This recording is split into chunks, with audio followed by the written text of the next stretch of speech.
When I just heard the news today.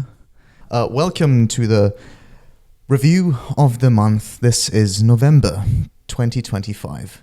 And I don't know if you know, but I have moved.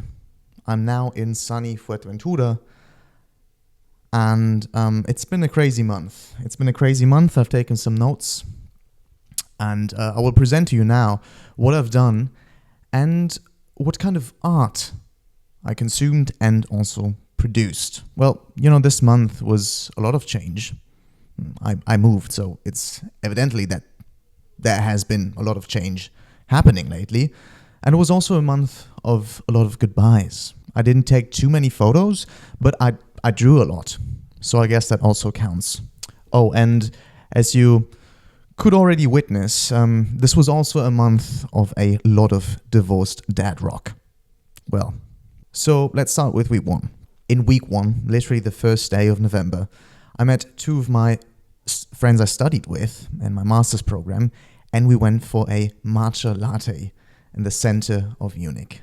And I couldn't have felt more performative, but I swear this was the first time I've actually gotten a matcha latte in a cafe. Soy matcha latte, of course. And this very same day, I went to the cinema to see Franz K. with my sister. And the movie was a bit strange. My sister and I really liked the book Metamorphosis in school. So that's why we decided to go and see this movie.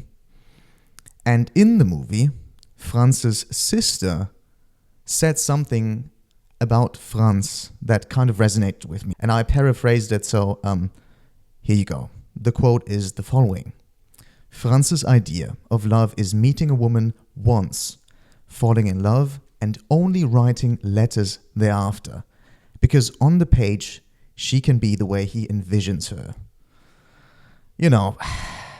I could relate, honestly. That stuck with me. But the movie was cool. If you still have the chance to see it, if it is somewhere online available for viewing, then I would urge you to do so. It was a cool movie. I wouldn't necessarily go in to the cinema to see it again, but it was cool. Then a few days after, I went to visit my grandma in Cologne. But the first stop wasn't Cologne, but Aachen, where one of my best friends is studying. And funnily enough, in the 4 or 5 years he's been there, I've never once visited him in this town. So we met up, got some awesome shawarma, and also checked out a bit of the old town.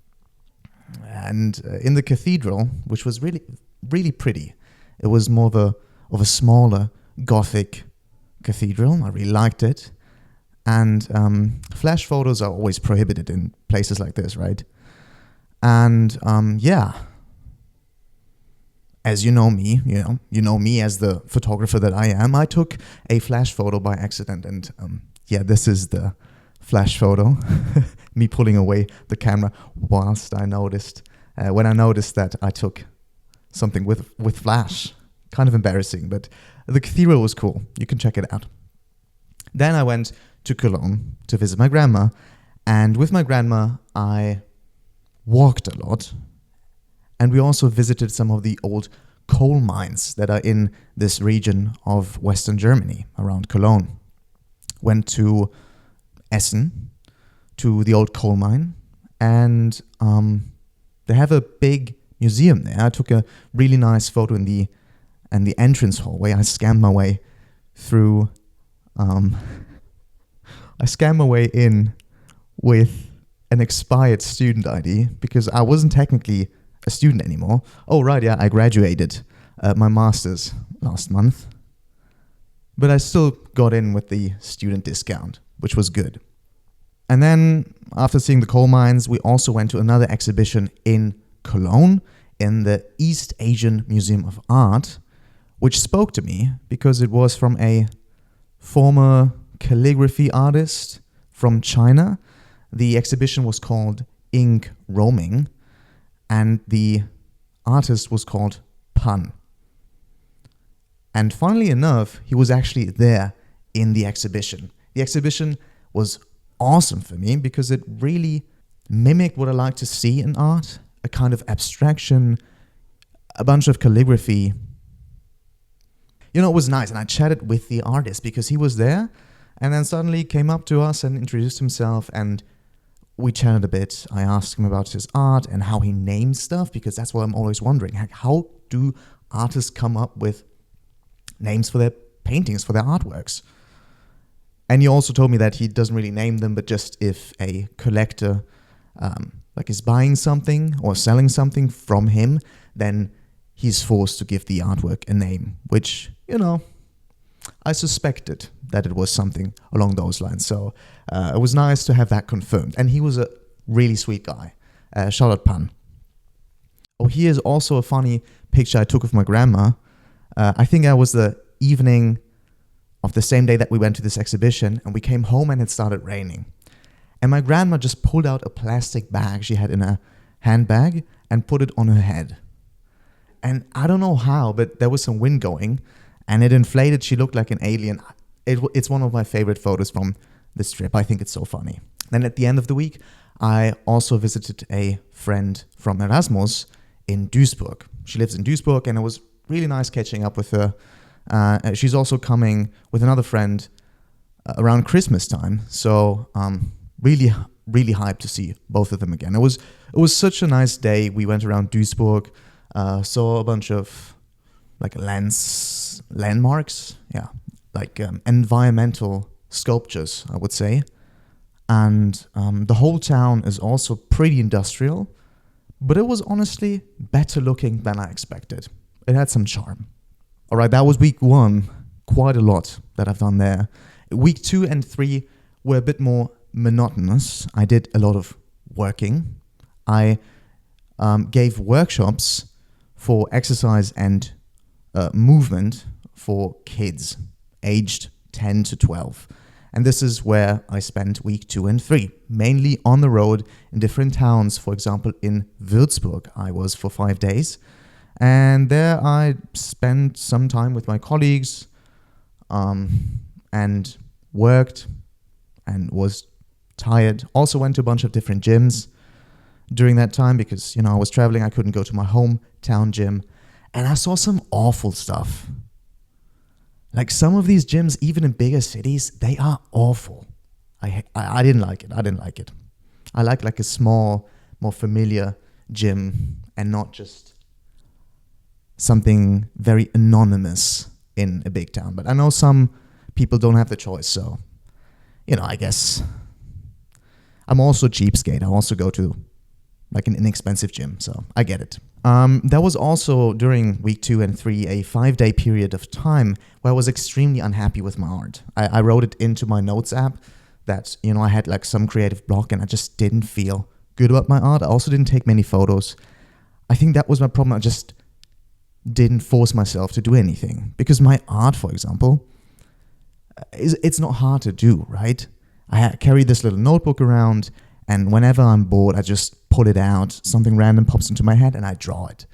And this is the way I've designed it for myself to make it easier to implement this habit for me. And I have pretty successfully implemented it. But yeah, sometimes, I mean, you know, just gonna hit some creative blocks, and I guess that was a ride, but it was a bit frustrating for me. Now we get to week 4. Week 4, the final week of November, is where shit hit the fan. We got the first snow. I witnessed the first snow in Germany. I didn't think I would see it before moving to Fuerteventura, but I did. And this week was full of all the more goodbyes. And all of them, honestly, felt a bit rushed. They didn't really hit me then and there. And sometimes, unfortunately, it felt like these meetings with friends were like crossing off another checklist or checkbox on my checklist. You know, like, okay, I met this friend, check. Now I have to meet these friends the next day. You know, that wasn't really nice because I felt kind of rushed, honestly. So to start off this goodbye saying season, I first went to the new apartment of my best friend who recently moved to Munich. And there we, with another friend, talked until like 1 a.m. It was really nice, just the boys. And then the next day, the boys, all of them, met up again, went to a bar, the same bar that I also went last year, when I said goodbye to all of them to go on to my 1-year Erasmus. Then something really sad happened, which was the final workout in my hometown gym. As I said before, like I've grown to love my hometown gym even more now that I've spent so much time in other shitty gyms. And I really love the people there, the trainers there, and I had to leave. And I was kind of afraid of how it's going to be here. Gladly I can say, the gym that I go to now is freshly renovated.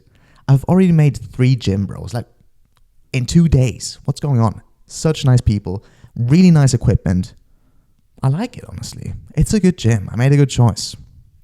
So shout out, how's it called even? Clinic Sports. Shout out Clinic Sports in Coralejo. So before I finally left, I also went to the Christmas market with the boys. So first snow and Christmas market.